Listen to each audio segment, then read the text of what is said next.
આ ભરતભાઈ અમારી કામદાર એકતા સંગઠન પાદરાની ઓફિસ પર આવ્યા છે। એમનો પ્રોબ્લેમનું સોલ્યુશન લાવવા માટે કામદાર એકતા સંગઠનમાં એપ્લિકેશન આપવા માટે આવેલા છે। તો જરૂરથી ભરતભાઈને કામદાર એકતા સંગઠનની ટીમ એમને સાથ સહકાર આપીને એમને એમનું જે બી પ્રોબ્લેમ છે એનું સોલ્યુશન કરવા માટે કામદાર એકતા સંગઠન એમને સાથ સહકાર આપીને એનું સોલ્યુશન કરાવશે।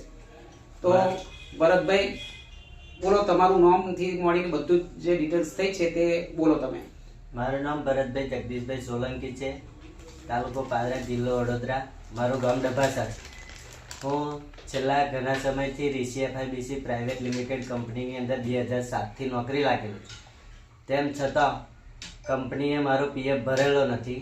PF મારો કંપની દ્વારા 12 વર્ષનો ભરવામાં આવેલો નથી। તેની જાણ મેં કંપની મેનેજમેન્ટને પૂછપરછ કરવામાં આવી ત્યારે કંપની મેનેજમેન્ટ દ્વારા મારી ઉપર ખોટી રીતના ગુંડાગર્દીનો કેસ કરવામાં આવ્યો।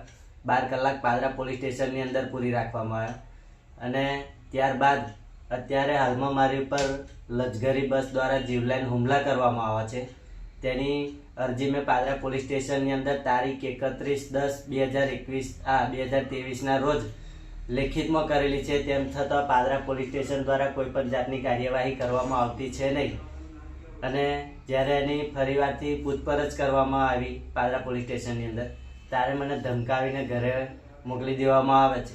તેથી આજે હું પાદરા કામદાર એકતા સંગઠનની અંદર લેખિતમાં અરજી કરી અને કામદાર એકતા સંગઠનને હું જાણ કરું છું કે મારું જે કંઈ પ્રોબ્લેમ છે, જે કંઈ નિરાકરણ છે એ કામદાર એકતા સંગઠન મને સાથ સહકાર આપે અને મારી મદદરૂપ થાય તેવી અપેક્ષા કામદાર એકતા સંગઠન સાથે હું રાખું છું। જય માતા। તો મિત્રો, આ ભરતભાઈ છે એ આપણી ઓફિસ પર આવેલા છે।